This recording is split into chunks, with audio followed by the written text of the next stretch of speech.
Juan Marcos Percy and his wife, Marta, were living in Miami when Donald Trump was first elected president of the United States in 2016. Then they decided to move to Vancouver, and Juan Marcos is joining us this morning.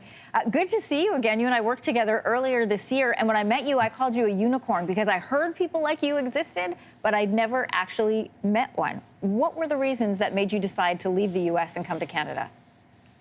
Well, good morning to you, Anne-Marie.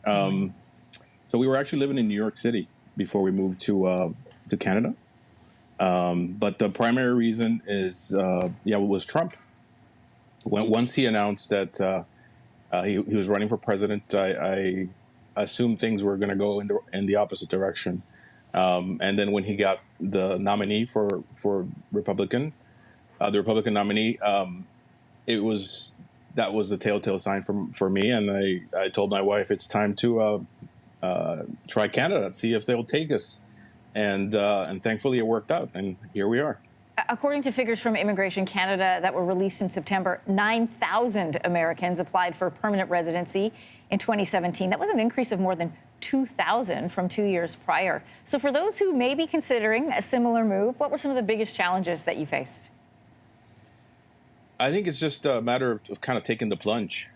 Sometimes it can be a little crazy, but you kind of have to just kind of. It's pretty easy online to be able to do the process. I did the process coming from Colombia to the U.S. and it was a lot more difficult. But Canada has made it really easy for immigrants. But it's just a matter of just kind of taking the plunge and doing it, going for it. We don't know what the results of this election are going to be. Would there be a change in leadership? Would you consider moving back? Absolutely not. Why not? Part of the reason that I moved is because I feel the system in the U.S. is broken. I feel like Trump is just a result of years of lack of cooperation between parties, and you can't govern a democracy with a two-party system. And I feel that that this is something that's not going to change anytime soon. And I'm happy to be here in Canada, where we at least have 5 parties that are represented, and people have a say, and things are, I think, a lot further ahead than the U.S. Juan Marcos Percy, great to see you again. All the best to you, your wife, and to your family. Thanks for joining us this morning. Thank you.